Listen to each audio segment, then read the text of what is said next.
Now I'm going to show you how to cut the straight edge fringes on our super easy poncho. Now if you'd like, you can mark in a few spots 2.5 inches, because that's how long our fringes are going to be.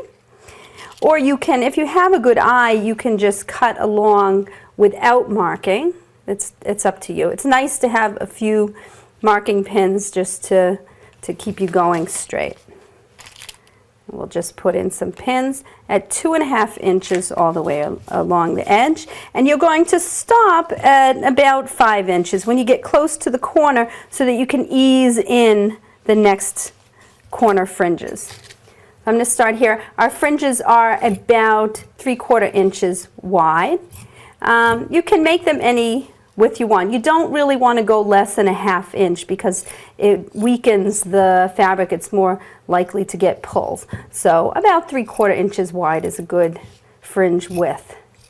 And you just cut, if you get sort of in the groove, and you hear my scissors are making like 2 cuts for each fringe. Don't worry if they're not perfectly straight, because they are kind of a flowing fringe, and you're not going to notice little wiggles and things that aren't exactly straight. Okay, when you get to the corner, we'll stop and turn it, and again I'll show you how to cut those corner fringes. Here's our marked pin at the center of the 2.5 inch corner.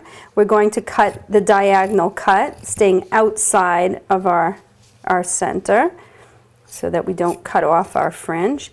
And then you want to just ease into those straight fringes, making sure that if this is very small here, that you just make your fringes a little bit smaller as you come in.